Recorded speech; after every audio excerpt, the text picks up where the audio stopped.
This is Industry Relations, a podcast at the intersection of real estate and technology from an insider's perspective with Rob Hahn and Greg Robertson.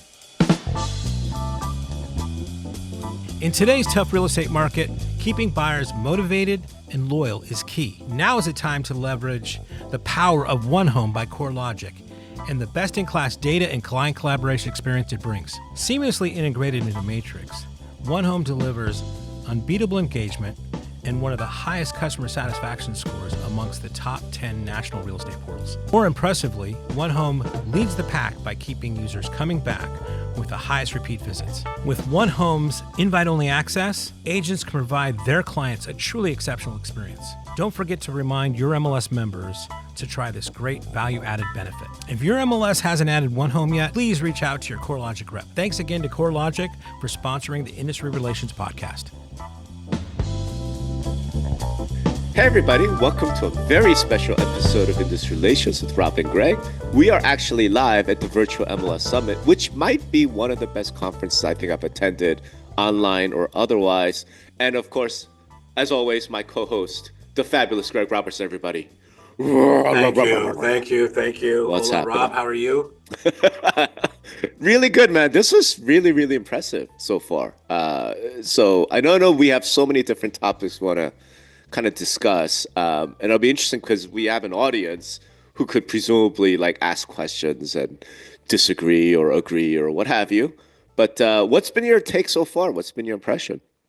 No, good. I mean, I really like Nicole's panel a lot. Obviously, and Jordan does a great job. So I'm looking forward to the discussion as usual. I mean, there are so many ways that you are wrong that it's very enticing and very fun for me to like help you into the light, Rob. That's my thing. There's a first for anything. All right, so since there were so many different topics, I think backstage we were kind of talking a little bit about where to start, and I thought where we might start is around the idea or the concept or the principle of cooperation, because so much of the conversation I think today from all of the other speakers, the panels, were either really centered around or hovering around the idea of cooperation. But let's set the stage a little bit, especially for some of our viewers, who maybe didn't hear the rest of the Virtual MLS Summit, right? To me, it seems like the essential conversation was something like, look, compensation is now gone from the MLS, right? It's not coming back. I think Ed Zorn said that. Gone, kaput, goodbye. However, that means that there's two parts of it, which is cooperation and compensation. However, therefore, the MLS needs to be really focusing more on the cooperation element. And I think there are other speakers who are saying the cooperative part, that's what it is. I think even the panel, they talked about, this is a tool where we come together as working agents and brokers to sort of cooperate with one another, because the whole point of all of this is to sell houses, right? I mean, that's what really struck me was because Megan, did an amazing session on kind of the history of the MLS, right? So that's kind of where this started coming for me. It was like, okay, I think maybe the thing that we then need to discuss the fact that there's a historical context to the principle of cooperation that maybe is worth discussing. So since we don't know that everyone knows this, I'll just kind of lay it out very briefly, right? Cooperation and compensation went hand in hand, right, because they were part of the same thing. Meaning, prior to 1990s, and I think Megan said it was the 80s, basically buyer agency did not exist in the industry until sometime in the 90s, right? Prior to that, what everyone practiced was sub-agency. And the idea was, you're an agent, you go to a seller, you say, hey, I'm going to sell your house, right? The seller says, sure, here's whatever listing agreement, and I'm going to pay you 6% or 5%, whatever the commission was. Under sub-agency, the way it would work is, hey, if you bring me a buyer, I will make you a sub-agent. I will hire you as my sub-agent to represent the seller's interest. And therefore, I'm going to share some of the commission I'm going to get from the seller because you too work for the seller. All right. So the term cooperation, at least historically, the way I understood it, the way I sort of learned it wasn't about this idea that like, you have to quote cooperate with the buyer's agent. Like I have to let you show the house or I have to tell you information or or whatever. I mean, that wasn't the concept of cooperation. The concept of cooperation was literally, I will hire you as a sub-agent. This is the way it was. This is the way it was. This is the way it was always understood. It's changed now, though. But no. So one of the challenges around this was, so the 90s come around and the industry sort of says, hey, we're getting a lot of lawsuits from buyers who thought that the buyer agent represented them, and they did not, right? The buyer agent represented the seller as a sub-agent of the listing agent, right?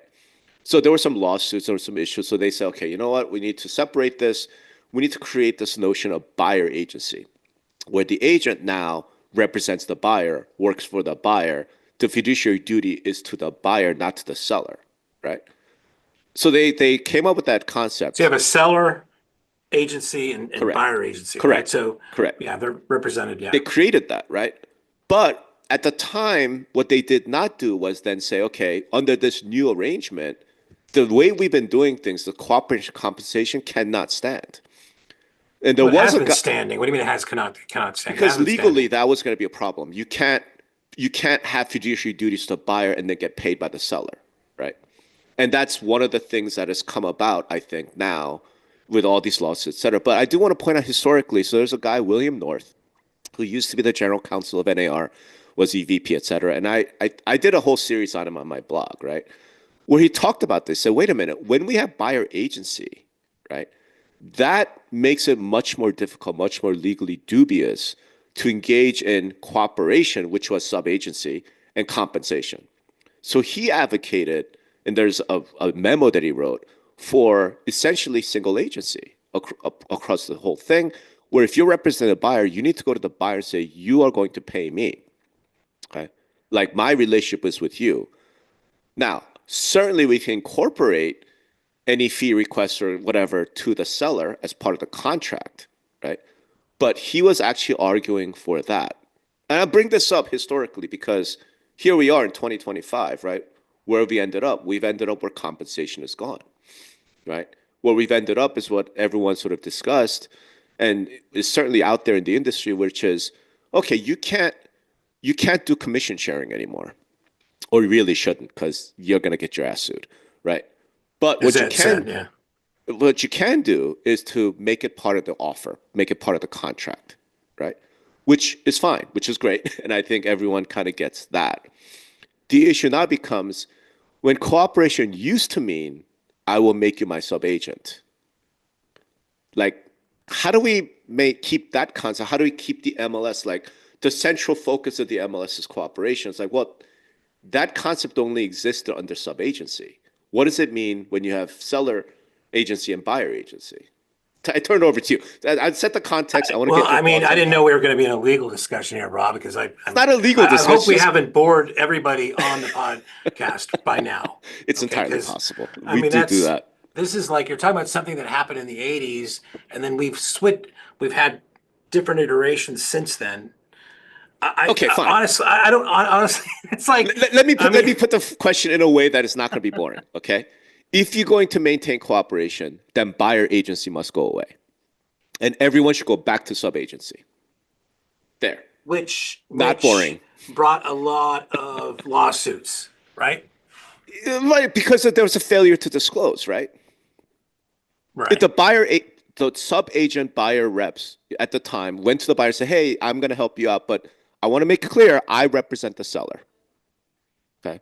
I'm like the very helpful guy at the car dealership, okay, who's going to tell you all about the car, tell you all about whatever, but you are under no illusion as to who I work for. If they just that disclosure, then sub-agency. But I mean, we have exclusive listing agreements, right? Yes. We have non-exclusive listing agreements.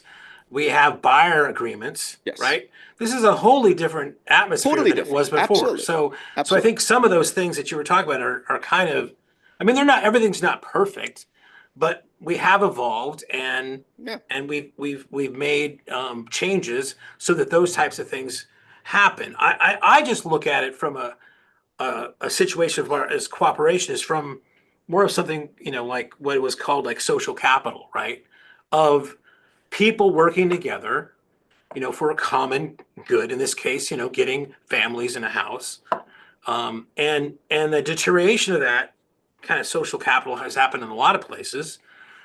And I think that if we lose the ability for all of us to kind of get along and work together, that's just going to be a detriment to everything. And, there might be, places that we got to watch out for that, right? But, and legally wise or whatever. But I mean, for us to blow up the entire MLS because we think, that cooperation should go away, or because of something that happened in the 80s, I just don't buy that. I think there's That's not what I'm saying. so many positive things to cooperation in that. But that's like my whole point is we need to sort of re-understand what we mean by cooperation, right? Right. And I think you're right. I think most of the people listening, most of the people at this virtual summit, when they think cooperation, they think probably kind of what you mean. It just means, get along, cooperate, right? What I'm saying is, I'm just pointing out cooperation meant something very specific historically. It meant grant of subagency.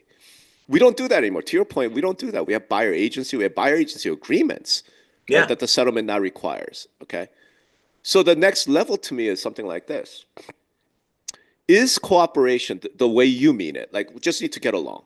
Okay. We just need to get along. And our goal at the end of the day is to buy and sell a house. Okay. I don't know if that's consistent with fiduciary duty. Right? And I say this as someone, with a legal background. There's no notion of we're going to cooperate with the prosecutor. Do you know what I mean? Like, you do to a certain extent just for like fairness. But my job is to defend my client. My job is to work for my client. Fuck the other guy. Like, oops, sorry. If you're used to industry relations, this gonna happen. Do you know what I mean? Like, and there's a mix of that in our industry as well, because you will have agents say something like, "Hey, I just need to do what's best for my client," right? Whether that's a buyer or the seller, it's your job on the other side to do what's best for your client, right? Yeah, but the problem is, I think, is that if we don't figure out as an industry to have this cooperation, and that means, that all the listings are available to everybody, and we're all going to compete on our service and how good a job we are, how trustworthy our agents are over there. But if we're going to make listings as sort of that's how we're going to compete, is like who has these listings, that listings. Somebody's going to have to come in here and kind of regulate that. And I think Why? you've said it before. I think at some point there might be because how big it is. I mean, it's the American dream to own a home, right? I think the government might be wanting to step in here and make this a utility or something else. If we can't figure out how to make this happen with ourselves, we're probably inviting other people to come in here that don't understand, That's right. have different motives than we do, right? So That's I think right. we have to work on those things I agree. ourselves. I'm so thrilled once again to hear how much you hate the government, because as a libertarian anarchist, it is my fondest dream to have you come over to our side and learn to hate the government. I get that. I'm just saying, and again, like, we have people raising hands. We'll just answer. Like, we will answer whatever questions, whatever points. I'm just saying, like, look, what we heard today, right? And there was a lot of really excellent points. Okay. But the flow goes something like this. And I'm not advocating the end of buyer agency. What I'm saying is, the MLS used to be about cooperation compensation. Compensation is now gone. So therefore, the MLS now has to focus on the cooperation part. I'm suggesting it's not that simple. I'm saying you then have to reconceptualize what you mean by cooperation. Okay. And what people are saying it means, like you're trying to do, is say, well, it's about the sharing of data. It's about making sure the MLS has all of the information in one place and blah, blah, blah. And if we don't, then the government will come in and wreck shop. Well, Totally. I mean, fine. It's more than that, but I mean, it's, you always go back to the data stuff, but I mean, it's trust, it's reciprocity, it's sharing standards, norms. I mean, it's bridging and linking social capital together. It's Greg, market fine. efficiency. But is any of that consistent with fiduciary duty? I think a lot of it is, for sure. Really? I mean, if we just don't have trusting the other guy is consistent with fiduciary duty? Well, would you go into an agreement with somebody that you didn't trust? I mean, is that serving the best interest of your clients? No, that's the client's prerogative. As a fiduciary, my job is to not to trust, or to trust but verify. My job is to watch out for my client. Okay, we'll add the verify to it then, yeah. Right. So then that's not collaborative. That's not cooperative in the way that you're talking about it. Where it's like, well, I know you because we hang out at the same realtor association, so I'm not gonna double check. Like, no, the whole notion of fiduciary duty, I'm saying, puts a different spin on what you mean by cooperation, right? Right. I mean, I guess I can agree. I mean, if you were tying two things together, cooperation and compensation, right?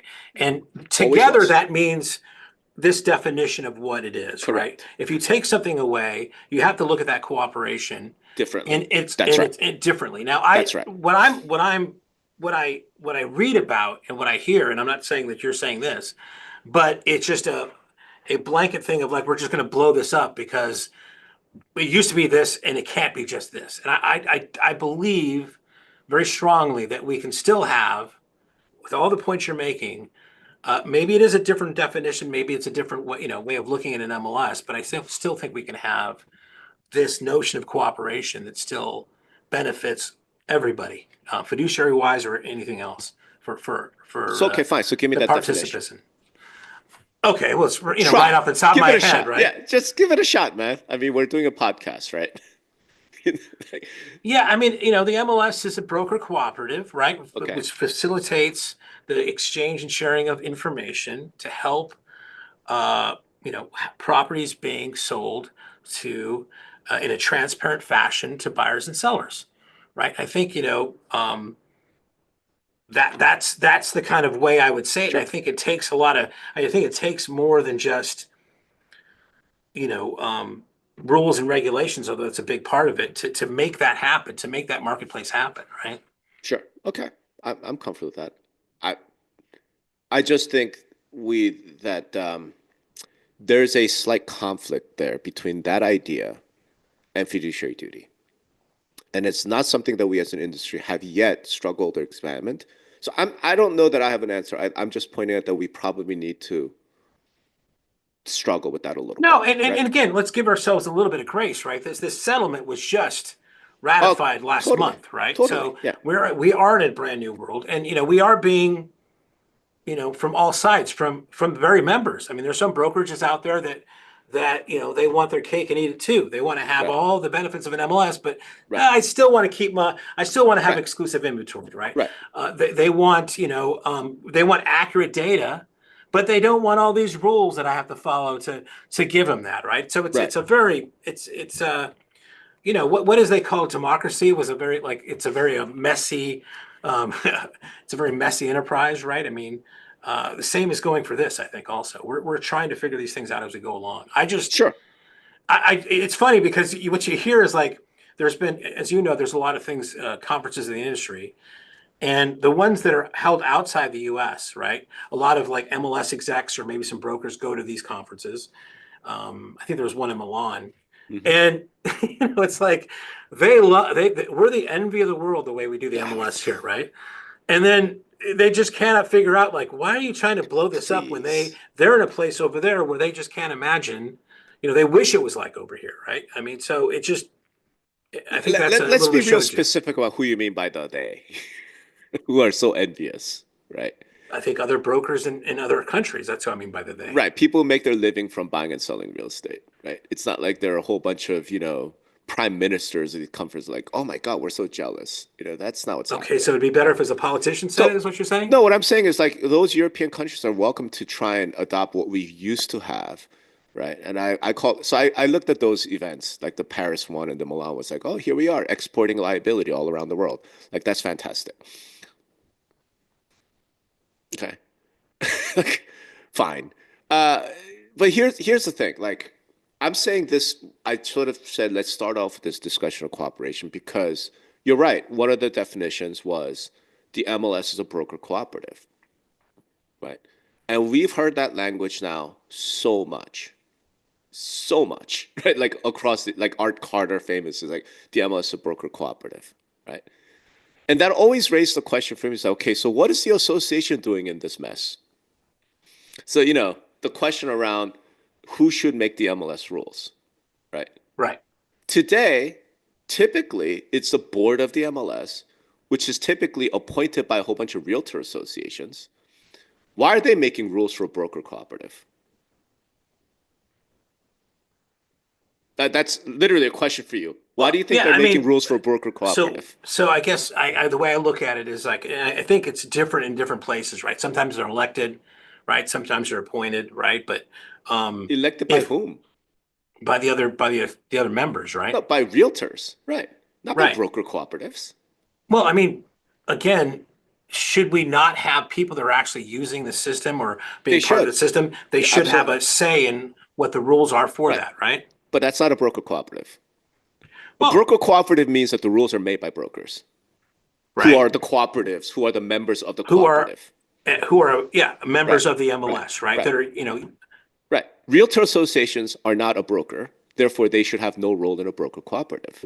So all the conversation around like the divorce well, and but things broker, like but associations have an ownership stake, right? So as owners, maybe sure, also that has to be factored into it. sure, It's a mix of a sure, hybrid of sure. ownership and Right. I mean that's But not such an but then unusual don't call yourself a broker concept. cooperative. We're realtors, so we own the MLS. This is our business, our tool. We just offer it to you, right?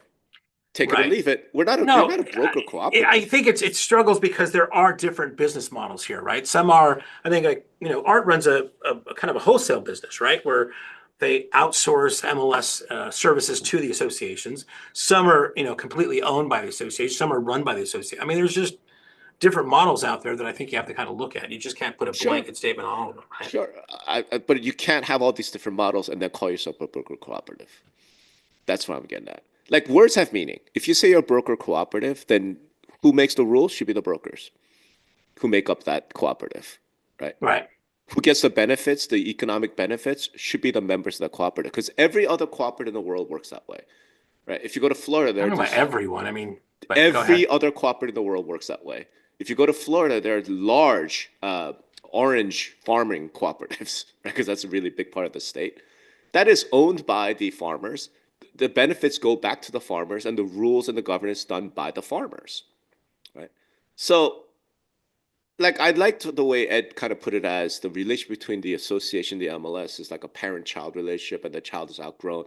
Fine, whatever analogy you want. The point is, if we are saying post-cooperation compensation, we're going back to this cooperation as the center of the MLS, and the MLS is a broker cooperative, then the Realtor Association really needs to get out. You really actually have no role in that. Your role is code of ethics, lobbying, professionalism. Go do that. Okay. And if you have to set up some sort of financial, arrangement, like fine, you could do that, but you got to get the realtor world out of the MLS world. And I think the industry is kind of trending that way. Right? I haven't Well, he heard a said so. really I mean, strong he said as defense. much, right? Right. I haven't heard in the last year or so some really super strong defense of the Realtor Association control over the MLS. I just haven't. Right. Well, I think that here's what I've heard, right? So, and it goes back to Ed's kind of thing about a parent-child relationship. So, it is an odd thing, right? Because, and I don't know if this is going to be a defense of it, but I mean, I think you have to understand things first before you can kind of like, come up and criticize, right? Mm-hmm. So, I think a lot of associations look at it like, okay, we have this association. We needed something to facilitate what we do here in regarding selling and buying of houses for our clients, and they created the MLS, right? And that was part of their business structure. It was a feature or a benefit they had of being part of the association. It also served to be another revenue source for the association. So these things were symbiotic, right? These things were part of the construct of how they built their businesses, right? Mm-hmm. And now you're asking, and again, we're evolving here. We're evolving, absolutely. There's lawsuits, there's other things that have come up to challenge this, but you're now going to take away, well, MLS is separate now. Well, we never designed this thing to be separate. This has always been something that has been symbiotic between us both, and financially, that's going to be some challenges. Organizational wise, that's going to be some challenges, and we just can't rip that apart right now, right? Because it's been part of that construct, and I can definitely sympathize with some of these association, presidents and staff and everything that look at this and going, well, hey man, we created this shit. What are you taking this away for? Sure. I mean, it is like a parent-child of like, Sure. they're leaving you. I mean, you're going to be empty nesters now, but at the same time, that child was like more like a child star who was paying you money to keep the house going. As Nicole Jensen said on the panel, when you become an empty nester, you get a dog. So that would be my answer to the realtor associations. You Get a dog, right? Get rid of the MLS, get a dog. But I do want to correct something. I'll just point it out. Actually, historically speaking, it wasn't the association created the MLS. It's the MLS created the association. Because if, again, you look at the history that Megan presented, it was the National Association of Real Estate Boards. The ones who came before that, the name was the National Association of Real Estate Exchanges. So the exchanges existed before the realtor boards.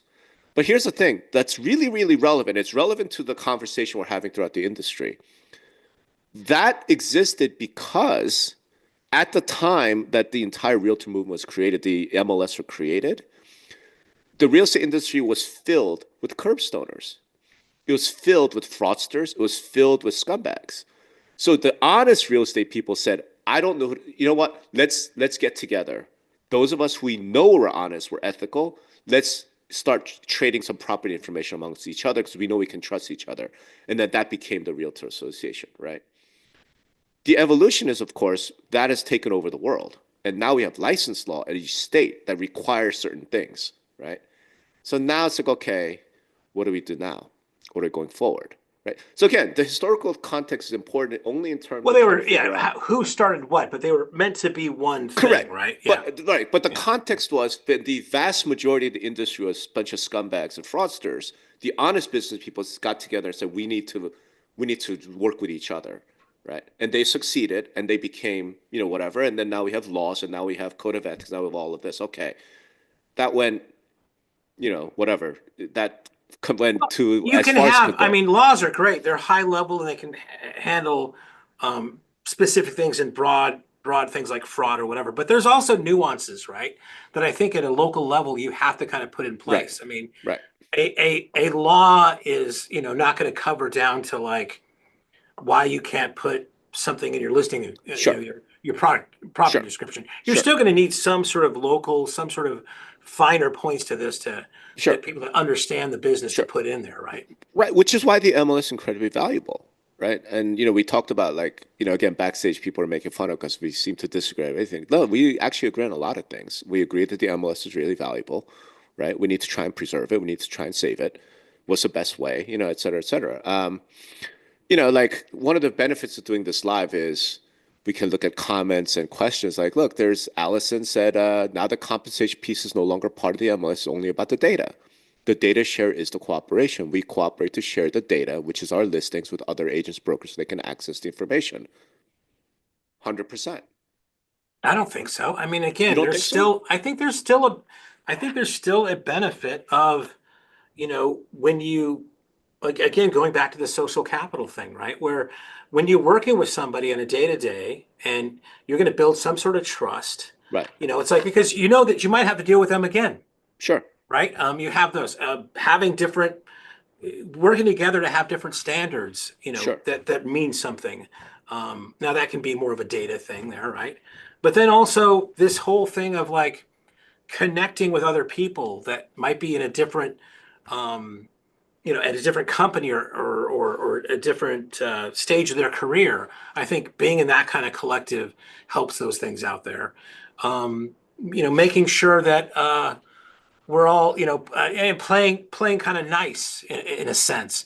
Also, a shared community of keeping out too many kind of external disruptions that may harm what we're trying to do as a business in a sense, right? So there's those other things besides, I think, just making the data there. I think, and it goes back to just having, people with a shared interest trying to do better for their clients. I mean, that's just not data. People with shared interests trying to do better for their clients. So when you are trying to reconceptualize cooperation, is that what you mean? Like just people with shared interests trying to do better for their clients? Well, I mean, I can't, off the top of my head come down what the bullet points of those lists there, but I think it's beyond saying whether this is a patio or a lanai, right? Or, things like that, right? That are kind of data things, right? That's all right. That's interesting. I got to think about that some because when you start talking about social capital and build up trust, what immediately pops to mind is then brand new agents should not be allowed in the MLS because right, like Well, you then don't they just all die out. That doesn't right, you make don't any deserve sense. the trust. Like what social capital? You haven't done any deals. You just got your license last week. Why are we allowing you access to the MLS, which is this trust network Well, with I mean, social capital? again, that's linking people, Right. right? Of getting, newer agents I don't know, that man. get with I with agents that have more experience to I don't help know. them better the community that they're in because they I don't don't think want that's the MLS's job. I don't think that's its role. whose job I is it? I think that's the association's job, Okay. right? I mean, so if and this is kind of where I'm kind of agreeing with Allison here. Like, yeah, I think the MLS is fundamentally just about data and data exchange, right? And I don't think we need to get into this like cooperation. Let's just preserve cooperation, cooperative, whatever. Because I'm kind of like, it's kind of a fiduciary duty to market your client's home. You know what I mean?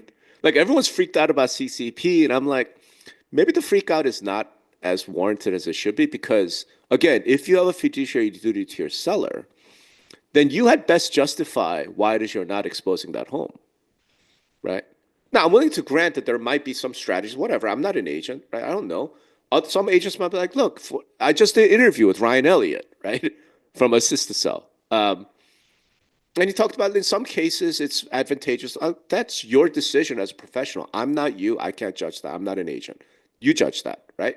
However, the MLS, I think its role kind of stops with the data back and forth. In terms of the social capital and the building trust and professionals, I always felt like that's the association's job.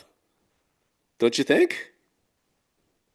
I think it's one of their jobs. I don't think it has to be exclusive to one, right? It can be, you can have both in the same place, right? And if I go down the path of like the data is, you need to have cooperation and make that data as best it can be What do too, you mean? right? Why do you need cooperation to make the data? Like, what do you mean by cooperation there? Oh, okay. Well, I'm not going to put in the days on market. Just not Okay. going to do it. I'm not going to cooperate that way. I'm What's not going to what's put that to in, cooperation? well, I mean, everybody else is and you're not. What do you mean everybody else's? Well, I mean, if you're having, again, if you're having individuals decide what they're going to contribute to the data set Right? instead of having a standard to do that. No, no, no. I'm saying the MLS could say, look, as part of this tech, whatever data platform, here's what we need, right, for data accuracy, right? And then you can choose whether you wanted to comply with those rules or not, to join or not, right? What you're saying, this whole Well, that's cooperation thing is totally but that's different. like people coming together, agreeing on some I think we're rules. ending. We might have overrun our time. I see people like starting to leave. Anyway, Well, continue. Finish your thought. what? So let's They'll end pull us this. off, I think, when it's time. So Well, I lost my train of thought there, but yeah, I mean, it is still people that are coming together that cooperate to come up with a set of policies and rules that everybody has to follow. That doesn't sure, happen magically, right? It's just like sure, we put in a chat GPT, give sure, us the MLS policy rules here, please. Thank you. sure, Click. sure. Right. Those are people that come together to say this is going to benefit all of us to do that. And that takes people to kind of cooperate together to do that. Right. Now that, again, I don't think that the association is those people, and then they tell us what those things can happen in two different places, right? Hmm. I just I get worried a little bit about like, and I understand, it's as you say, um, individuals and like, there's different business models and everything else, right? But um, I don't want a place where I have to go to 19 different websites to find out inventory. And Of course. I know you're, you can bring up commercial and some other things there, but I don't know that the consumers are going to kind of like want are going to really let that happen, right? And so Hmm. I think it's our job to kind of figure out how to kind of make this thing work. And it's been a month, right? We don't Sure, know, right? I mean, sure, maybe there might be an idea out there that will bring us all together on some sort of like definition or some sort of structure sure, for whatever. But sure. I don't. A lot of people, I'm not saying it's you, are just want to throw the baby out with the bathwater, right? And No, I just I don't get think that's it. the right place. I get it. Look, people just want to blow up the. No, you don't want to just blow it up, right? I think you want to reform it, right? Because reform is going to be forced on us. My take though is this, and I'll try to wrap with that. All the people who are attending this event are attending because they care very deeply about the MLS. Right? They recognize its importance. They recognize its value. And I think everyone's trying to figure out, okay, where do things go, right? Given all this change, all this chaos, right? I'm saying though, I think what I'm maybe warning people about, what I want to sort of bring out is, as you're looking into that, you can't just go based on sort of like definitions and ideas that are from the past. Like you have to re-examine them, right? So when you say things like the MLS is all about cooperation, like even if we don't have compensation, we have cooperation. Okay, fine. You seem to think that you know what that means. And I'm saying you don't know what that means, right? So therefore, it's worthwhile to actually take the moment to think about, okay, what do we mean then by cooperation? If that's going to be the central value proposition, right? Maybe it's social capital, like you said. Maybe it's data going back and forth. Maybe it's, working together for a common goal, whatever it is, okay? I'm just saying, though, if you're going to talk about working for a common goal, that is not consistent with fiduciary duty of two opposing clients. Because I'm sorry, the buyer and the seller do not have, like their interests are diametrically opposed, right? And how we negotiate that is problematic. So there's all that, okay? And then there's all the other big questions around like the realtor, the three-way agreement, all that. I'm just pointing out like the realtor thing can no longer stand historically. And I think what we've seen, the changes, and I think more and more MLS are becoming aware of it. More and more associations are becoming aware of it. And they're realizing, yeah, you know what? The MLS is a broker cooperative. We need to start taking steps back, right? And the ones that don't take steps back, like they'll be forced to take steps back. As I look at it, this isn't necessarily up to you. It's just more about changes coming. You just get to decide whether you're going to be in the front of that or on the back side of it. It's those things. So I just wanted. Yeah, okay, and we're not going to solve problems, right? I know, and I understand. I understand where you're coming from, like these specific points about fiduciary responsibility. I'm from the standpoint of like looking at us culturally. It seems like we're just all being divided and separated, right? I just watched this thing on Netflix, Join or Die, which was based on the Bowling Alone book we've talked about, right? Yeah. About the kind of just disintegration of people getting together, being civic responsibilities and things. And like, and it just, when I hear this, that kind of triggers me to think, man, is my industry, the industry I love, going to fall in that trap of just, we're all going to go into silos and we're all, for whatever reasons, right, and lose that kind of magic we have, especially in something as wondrous as the MLS. That's all. And I'm just saying, I think that's the role for the Realtor Association. Let the MLS do data. I don't think it has to be exclusive.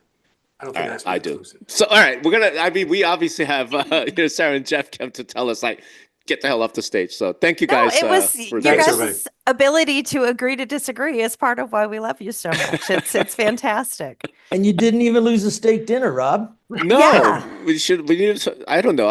Am I up? I think I'm still down overall. I think we might be even. We might be even. We might be close to even. Yeah. Hey, and you only dropped one F-bomb the entire time. I'm so proud of you. Yeah, I'm so sorry. Well, thank you guys. No, thank you for inviting us. So this is wonderful. Thank you all for listening. Thank you. Really appreciate your time today. All right. Thanks, guys. Thanks, everybody. Ciao.